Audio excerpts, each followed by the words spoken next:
And welcome to the TEDxThirdWard podcast. I am your host and the organizer for TEDxThirdWard, Durrel Douglas, and we're joined by a whole heap of TEDxThirdWard awesomeness. We're joined by, I feel like I'm on The View. Or The Real. We are joined by Emem Washington, our TEDxThirdWard coach, speaker coach, Chris. I was about to call you Chris Washington. I'm okay with being related to her. Listen, we're joined by Tiffany and we're joined by Amber. And this is TEDxThirdWard podcast. So thank y'all for being here. Thank you for having us. Yes. Very first question, I'm going to throw it to you, Emem. You were part of this from the beginning, from speaker selection and just giving so much counsel on like how long things should be. Initially when we started and we knew that we had 30 days for coaching, you told me, ooh, that's kind of tight. Right. And I was like, why not? I learned my Easter speech in a week. But it's not an Easter speech. Correct. Tell us a little more about that and why it's so much bigger than what a lot of people expect it to be. Yeah. So like you said, 30 days too. I think the big part of this is that it's a TED Talk. So we have the X, meaning that these are independently organized all over the world, but it is a TED Talk and it's different from your Easter speech. Yes. It's different even from a commencement speech, right? Yes. And so there's a short amount of time that each speaker is given to get a point across, an idea across. Absolutely. And a lot of times we want to talk for kind of like what I'm not going to do right now, but we want to talk on and on and on, but it's a 10-minute talk to 18 minutes. And so, the process was enlightening, insightful, and really fun. Yes. So thank you for having me be a part of it. Absolutely. So glad that you were. If you weren't part of it, I don't think it would have been it. I appreciate that. So Dr. Amber Gunner, your favorite moment from all of this? I think my favorite moment was definitely having my kids there during that dress rehearsal, because they often hear like mommy's doing this and mommy's speaking at this, and they still some reason think that I'm like a medical doctor. So they still are not clear that like, no, mommy's doctorate is focused on like leaders, right? And helping them develop. And so I think for them, that was a moment, a pinnacle moment for them to be able to see what it is that I actually do and not that I work like in a hospital. So yes. Tiffany. My favorite moment was when Adonis presented us the award from the city. I think that was because it was unexpected. And as we do similar work, so like for leaders, I'm always talking to them about the importance of recognition. And I think that may be important to me because maybe secretly as a kid, I wish I got more recognition. So when he presented it was just such a shock because I didn't know to expect it. And honestly, that's the second time I've gotten that from a city, but I was overcome with emotion. It was right after the talk. And I had kept telling people, Emem specifically, like, I'm not going to cry till Tuesday. And then when he gave that, I just was like, you're not going to make me cry. But it was just so good to know that like our impact was felt and honored. And your work was honored, you know, by not only us who are experiencing it, but by the city of Houston. Absolutely. Chris. So honestly, there are so many good moments, like great moments. So I'm going to go with the final picture. The big picture with the TEDx sign and we're all in there. And same as Amber, my family doesn't really know what I do. There's no clue. And so for them to also, and I've also done a lot of what I've done out of town. So this was the first time that they got to collectively see me in all my glory and greatness. And that shot has them standing like my mom is shoulder to shoulder with my mom. Look, I done been all over the place and my mom is always there for me. So to have her and my brother and my dad and it's everyone else that I just shared this amazing experience with. That's my favorite. Every time I see that picture. Wow. Beautiful. Yeah, like Chris said, there were so many. I think for me, it was each time that I got to hug one of the speakers as they came off the stage, and all the intensity of that moment. Like they had just given the speech of their lives so far. And just to be able to hug them, it was beautiful. Absolutely. That was special for us too. It really was. I say we have to have this time around like a camera that's right there waiting to see. Yes. Yeah, that after you get off the stage hug is everything. Yes. Yeah. Like homecoming. Like it is like homecoming. Next question. What's one thing you wish you knew? You wish you knew then that you know now? What's one thing a piece of advice you would give to your former TEDx self? If you could. Girl, it really ain't that dang hard. Because if you asked me to do that same speech now, I would have so few nerves about it because I know that I can do it and that I can deliver twice. Yeah. I think for me, it ended up being what I got at the end of like, remember that you are here to give this for other people. That really helped to get me out of my head the closer it got to giving the talk. And so I think having that mindset from the beginning would have taken the pressure off of what if I mess up the order? And, Emem and I talked about that quite a bit. It's like, well, this is your story. And so no matter the order, it's still going to be really great. And so it wasn't till towards the end that I took the focus off of myself and more of what I was there to serve and give. And that really helped to calm the nerves. So that's one of the things I would tell myself. Yeah, that's good. Yeah, I think I echo like +1 to what everyone has said. But talk in the mirror to Tiffany would be like, you're already enough. That's good. Sure. Yeah. And I think I was one of the people who was at it late, right? Yeah. Or later in the process than most. I had no idea that it started with 30 days. Oh yeah, y'all was driving them crazy with that. Crazy. But I was also one of the people who they said, initially you said you could give slides. Yes. I broke the slide to everybody because I sent, and I told them this. And so they all liked me when I first came in the room. And then I was the reason the slides got, and they was like, So I sent like 50 slides. Yeah, it was a lot. I wasn't gonna say it because he asked me about this earlier, and I was like, I know who it is. So I'm not gonna say anything. But you know what is funny? I had whittled it down to like 12. I sent the wrong file. 12 was still too many. 12 was still too right? many. So it's literally like, if I would say this to myself and to anyone applying, like, you're already enough. You're already enough. Right? Yeah. And be coachable. And be And don't drive your coach crazy. Right. I tried to change my talk the day before. She did. We had to have a Oh my God. God bless him, man. I'm telling you, like, God bless you. Because when I had that, what was I at 20 minutes to start? Yeah. And then I had to bring it down, and it was only at like 15, and we barely got it to 10. And then I messed around and got it back up to 13. And I sent that message to Emem. I got one of them text messages. I got that look in text message. Like, I mean, she's nice and kind about it, very gentle, and also stop playing with me. Yeah. Like, you do know I'm an attorney. Right. Hilarious. But yeah, from your vantage point, because you're coaching all these people, this is about to happen. What does that feel like? What advice would you have given yourself before dealing with this specific group, this specific cohort? Vodka. If I drink vodka, maybe. It was such a good group, Durrel. Yeah. I think when we had our first session, I was nervous, especially when during the first session I asked, "Well, share what you give us a 2-minute spiel about your talk," or maybe it was 3 minutes. And in the Facebook group, or to you specifically? We did it on Zoom. Oh, on Zoom. Okay. And I heard the talks and I was like, oh my gosh, there's so much work that needs to be done. Yes. But they came through. You all came through. I remember peeking in because I'm one of those people, whether it's my haircut, whether it's a piece of art, like I don't want to see it until it's finished.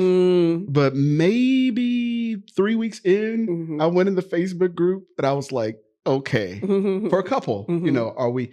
But you were able to bring it around. And I want to ask the speakers, I would imagine it's different talking to a laptop, screen versus actually delivering your talk. Yeah. Definitely. Like I said, I've been in the professional development space for 10 years, but usually I'm up there and I'm sharing somebody else's story, somebody else's something. And so to have to find a way to talk about going through a mental health crisis when I was pregnant, and it's like, are you sure you want that out there? Your son is gonna, and it's like, I absolutely want him to know what mommy went through, so it certainly is different talking to a camera, but more so I think sharing that part of your story that was transformative and being able to put that out there with the hopes that it's going to help other people. Absolutely. Tiffany, you're one of the folks who came from out of town. So there may be some out of towners that are like, do they accept out of town? We do. Tell us how this was. Like, I couldn't imagine flying in. I get so tired whenever I'm on a plane. I can't do I have to get in the night before for stuff. So how did you come in? I think you came in on the night of the rehearsal the night before. How were you able to do that and then go to sleep and wake up and do all that the next day? God's grace. I literally, Emem knows this, because she was basically saying to me, again in a mama voice, big sister voice, if you don't get in this room, and if you don't support these other speakers, and they didn't let you in this thing, and I was like, I need to practice in the mirror in the bathroom, and I was saying to myself, why did you say yes to that? I was like, and you talked about it on social media. Right. So it's done. People are waiting. People are waiting now. Don't do it, which ain't nobody checking for my social media. I probably could have got away with it. But people would have been like, did it happen? But I was like, I could get on the plane and go back home. But everybody else had already seen me. I had already walked in the room. And so I just had to, I called on 3 prayer warriors, literally. And I got a phone call from my mom. What's funny is everybody I called on didn't answer the phone. And for me, that was God saying, it's me and you. It's me and you. Trust me that I can give you what you need to deliver this and that it will serve people. And then only after I said, I surrender, Lord. Then the people I called started calling back. And I was like, God is such a comedian. And my mom had said, my son had just played basketball and played well. My daughters had also played it. It was either softball or volleyball, and they had done it. And I was like, what a testament to your children to be able to keep going when you want to quit. The same way you teach them, the same way you teach your clients. So it was a wild ride, but I made it. And I shared this on our individual pods, but y'all, literally, I walked in as a stranger and left out with friends. And it felt like family. And we were all on this mission with the same North Star. And that community that you built, right? With a trusted person in the room. I have to just jump in and say it is a community that you built. Because I've been involved with other TEDx events, and I've never seen the type of camaraderie, the family, everyone rooting for each other. People just met. Some of them just met the night before, but others met the month before. And it's beautiful. And everyone is still connected to this day. And then, like I was telling you earlier, would I do another TEDx? Yeah, if you're running it. Thank you. What were there moments? And be honest, be vulnerable. Was there a moment where you were nervous? When was that last nervous moment? And it could have been during. If it was during your talk, what was the last moment for you? Right before I went on stage. Wow. Right before. That's why I almost collapsed when I came off, because I had not been nervous. I had stayed prayed up. I'm listening to my music. I'm staying in my zone. And so I noticed I wasn't nervous. And I was like, that's interesting. And then I'm standing backstage, and Stephanie is giving the rest of her talk. And I was listening at a certain point. I have no idea what she was talking about. I knew what her talk was going to be about, but all the nerves hit me. just a ton of bricks. It seems like all the nerves from the last month just laid right on top of me. But once I got through that first line and they responded back to me, I was like, oh, well, shoot. What else can I say to y'all?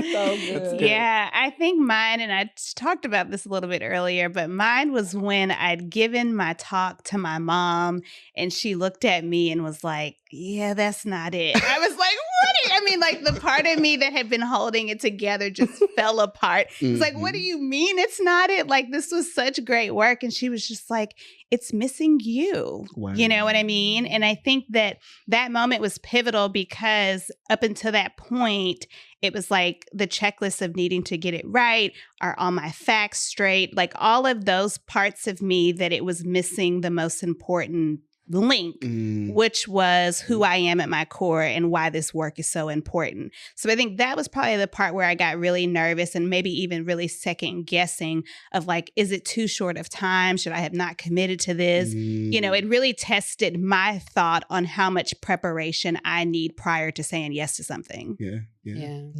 What would you have done if one of us quit? Oh, go ahead. I'm sorry. What is it? So, just so y'all it know, seems like all of us had a moment. The night before, I was literally sitting next to Emem, and there was a list of names that I was like,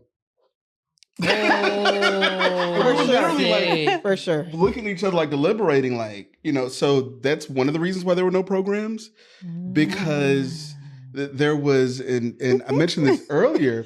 Telling the secret. Like Vivian Liu, who's a student, you know, everyone gave their talk the night before, and she comes over and she's like, I don't want to do it tonight. And I was like, here's number 3. But no, she came the next morning and she killed it. So we would have just had to roll on. And that's one of the reasons why we didn't put anything out, because we didn't want to look unorganized. So it was like, just let it flow. And we just have to be extra tight next time when it comes to it. Yeah, to selecting. I shared earlier, I think I left my nerves in the hotel room, right? So there was one sticky note that said, are you having fun yet? Yes. And that was what I tried to leave to guide me through the whole thing the day of. Like, you're going to have fun. You're going to walk in this. This is your story. It's fine. And I was in the restroom practicing. I felt great. Yeah. What made me nervous was people who had shown up like stellar the day before started being nervous. And I was like, I'm like coaching them. I hopped into Coach Tiff mode. Then I was like, should I be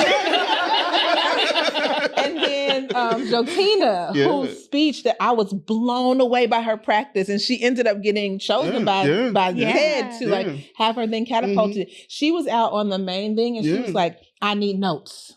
And she was like, I wanted to go there. And I was thinking, girl, your talk is amazing. And then I was like, does she need notes? I sure need notes. Right? And then I was like, you got this. You're meant for this moment. So I ended up having to like talk myself back into it.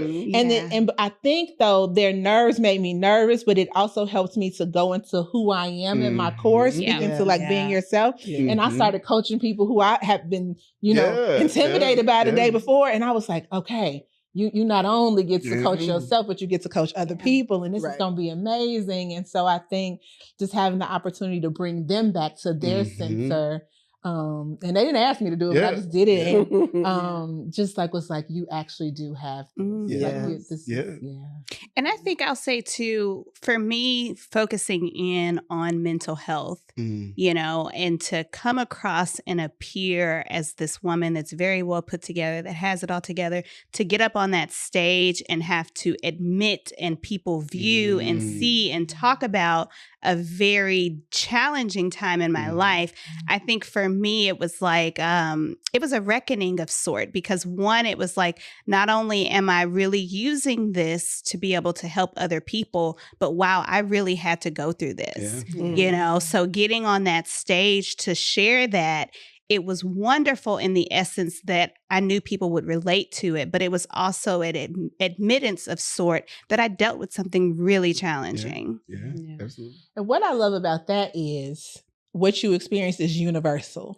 Everybody is dealing with something really challenging. Yeah. Everybody has something we're celebrating that we're really challenged by and that we're looking forward to. And when they talk about things like in the workplace, psychological safety and vulnerability and authenticity, right? Like it's so relatable if only we release. For a while, and I never told Emem, but I wanted to call my talk like stop resisting, right? Like the stop resisting the change, stop resisting the challenge. But as Black people, I was like, they're going to think we talking about the police.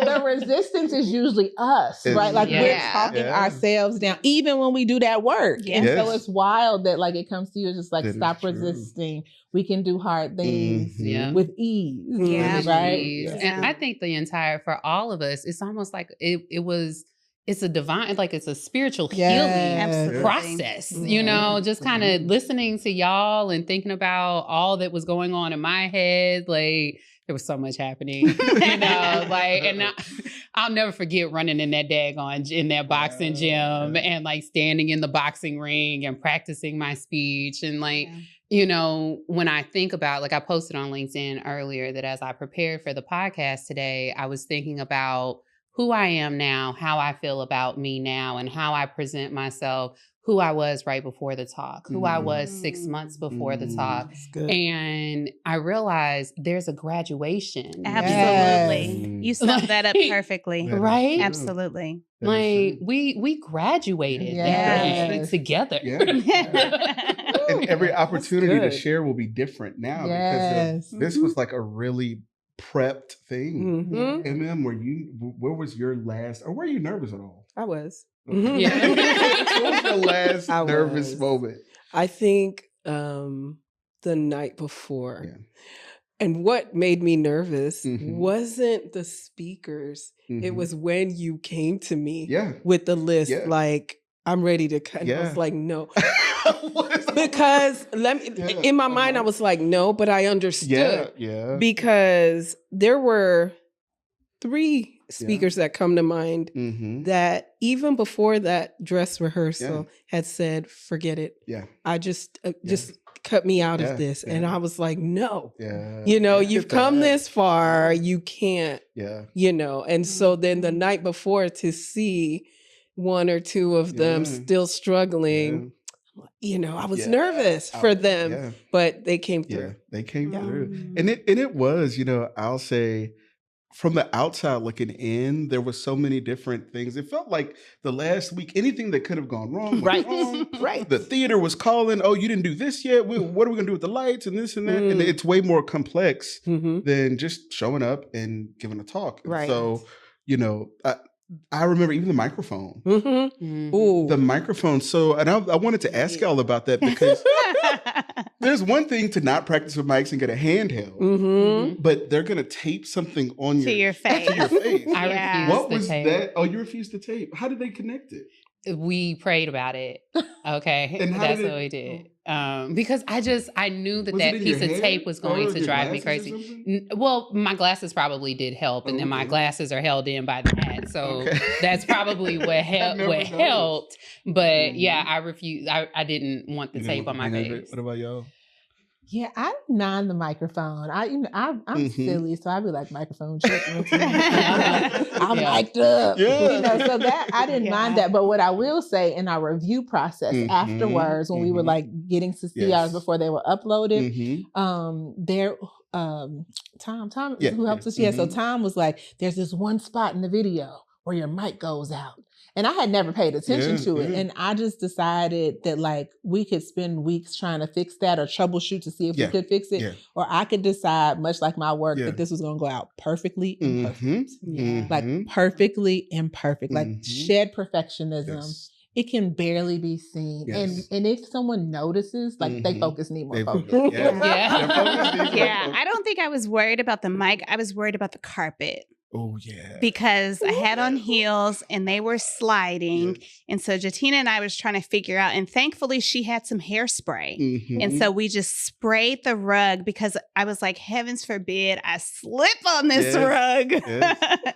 And Yes. so that saved it for us to have sprayed it with hairspray. And then like I sprayed the bottom of my shoes. And so that was the thing that I was more worried about. And then I think at some point it was like, people had gone and they were kind of off the rug or on the rug. And then they were like, just stay on the rug. And I was like, great. So I can slip the whole time on the rug, you know? So if anything, the mic didn't bother me, but I remember that rug and having slippery shoes and that being my concern. I remember we had a checklist and it was all these different things. It was my Bluetooth speaker to play the classical backstage. And, and so the rug was checked off because it had arrived, but it had never been opened.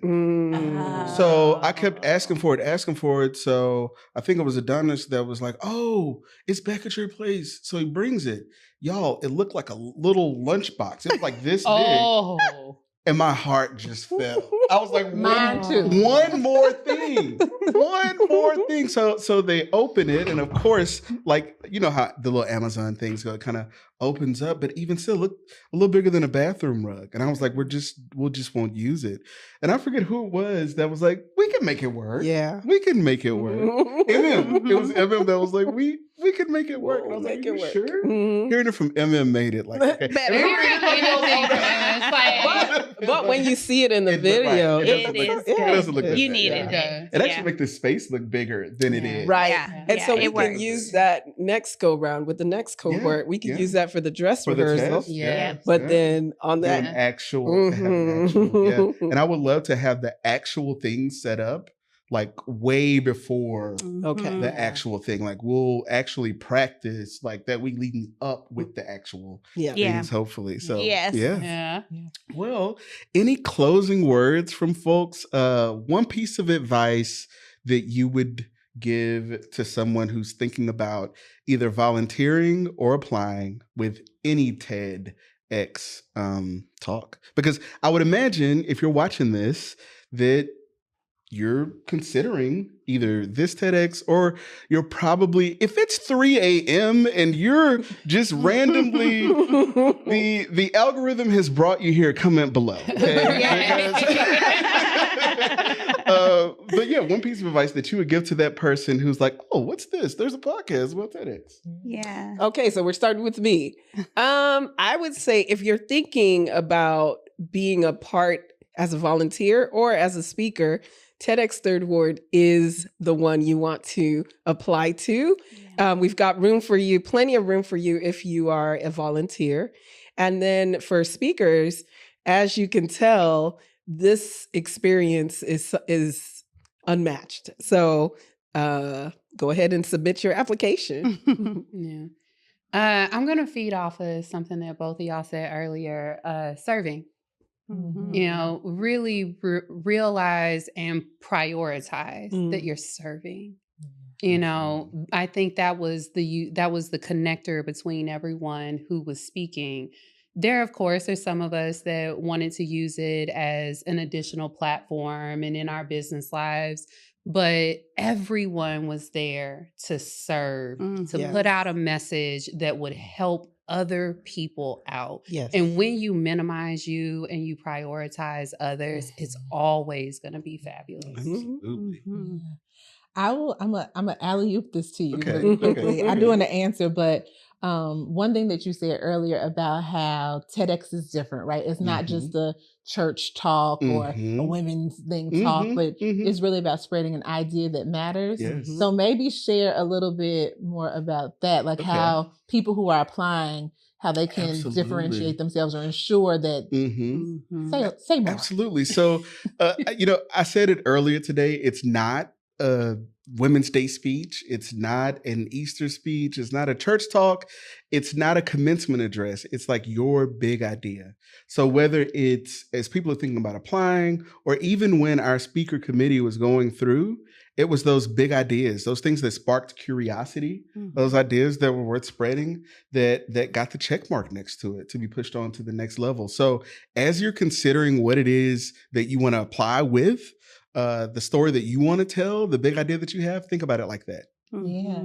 So the reason I said to say that, because we want people who have a big idea to spread, but also my answer, I didn't want it to mislead people. The thing that I say is like my story, and like you said, your story of mental health was infused. My story of willingness to let go of things I held on so close was a key part of it.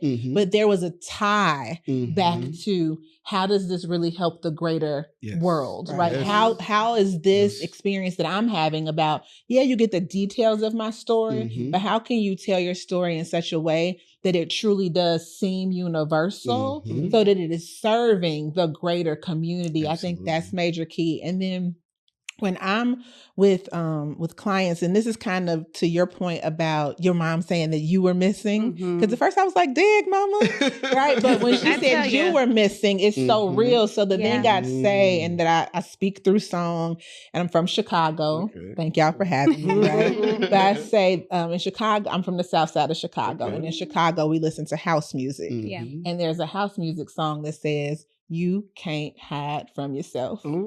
Everywhere you go, there you are. Right. And so I think just bringing your story into it is so important, but also making sure that it resonates with the greater world. So you're not just giving like an autobiography, right? But that you're sharing an idea that matters through the lens of your story. Yeah. And I think my mentor often asks me, and then what? And so as people are thinking about applying and thinking about what they want to focus on, the intentionality of, okay, you get it, you do this talk, you deliver it, and then what? So that's something that, and not to say it's got to look like this thereafter, be open to what it's going to look like. But as you are developing that thought and that process, where is this leading? Yes. I think is really important for people to consider as they're applying. Absolutely. Absolutely. And with that, this has been the TEDx Third Ward podcast. Piece of advice, make sure that your application, if you're going to be a speaker, gets to the point. Shares your big idea.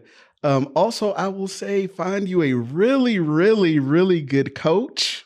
Okay. A really, really good speaker coach. I will say Emem Washington was amazing for TEDx Third Ward.